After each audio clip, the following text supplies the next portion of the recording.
Assalamualaikum warahmatullahi wabarakatuh. Perkenalkan, nama saya Fitri Khairia. Saya dari Prodi S1 PGSD. Di sini saya akan menjelaskan mata kuliah Psikologi Pendidikan yang bermaterikan tentang penyebab lupa dan kiat mengurangi lupa. Lupa dalam bahasa Inggris yakni forgetting.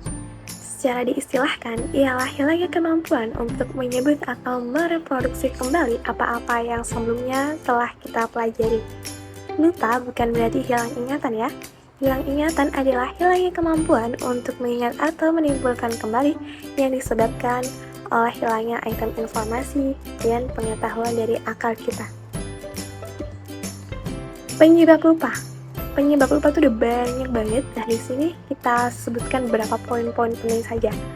Ada dari gangguan konflik antara item-item informasi, ada tekanan terhadap item-item yang sudah ada baik disengaja ataupun tidak, ada juga perubahan situasi lingkungan antara waktu belajar dengan waktu mengingat kembali. Dan ada juga perubahan sikap dan minat siswa terhadap proses dan situasi belajar tertentu.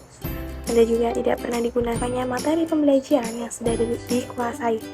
Yang terakhir ada perubahan urat syaraf otak. Ada 3 bagian otak kita. Ada di bagian atas, di bagian tengah, dan di bagian paling belakang sendiri. Nah, di bagian sebelah sini, ini adalah otak yang dinamakan neokortex atau otak manusia. Berfungsi untuk menganalisa. Sedangkan yang di bagian dalam sini yaitu namanya limbic system atau otak mamalia yang berfungsi untuk emosi.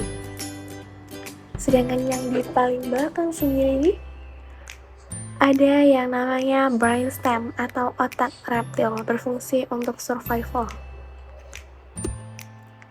Dan bagaimana sih kita menangani lupa itu? Nah, yang pertama ada overlearning, ada extra study time, ada mnemonic device, ada pengelompokan, ada latihan terbagi. Apa yang dimaksud dengan overlearning? Overlearning adalah upaya belajar yang melebihi batas penugasan dasar atas materi pelajaran tertentu. Overlearning dapat terjadi apabila respon atau reaksi tertentu muncul setelah siswa melakukan pembelajaran atas respon tersebut dengan cara di luar kebiasaan. Sebagai contoh, pembacaan Pancasila setiap hari Senin pada upacara bendera memungkinkan siswa memiliki pemahaman lebih mengenai materi pendidikan Pancasila. Extra study time adalah usaha penambahan alokasi waktu belajar atau penambahan frekuensi kekerapan waktu aktivitas belajar. Penambahan alokasi waktu belajar materi tertentu berarti siswa menambah jam belajarnya.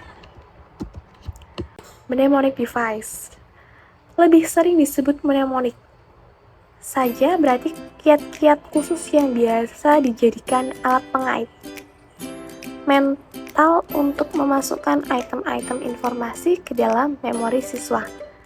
Ragam mnemonik ini banyak ragamnya, tetapi yang paling menonjol adalah sebagai berikut. Ada RIMA atau RIM singkatan, ada singkatan juga, ada sistem kota pasak, ada model losai, ada sistem kata kunci. Nah, jadi mnemonic device ini kiat-kiat khusus atau cara-cara khusus yang biasa dijadikan alat pengait.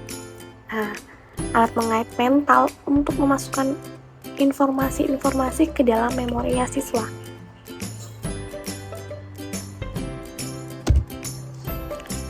Transfer belajar adalah pemindahan kebiasaan berpikir, perasaan, atau pekerjaan ilmu, pengetahuan, keterampilan dari suatu keadaan ke keadaan belajar yang lain.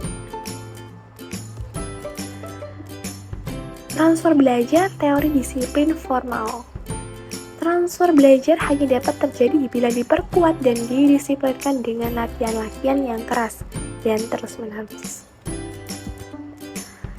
Transfer belajar teori identik Transfer hanya akan terjadi bila dalam situasi yang baru terdapat unsur-unsur yang sama, identical elements, dengan situasi terdahulu yang telah dipelajari.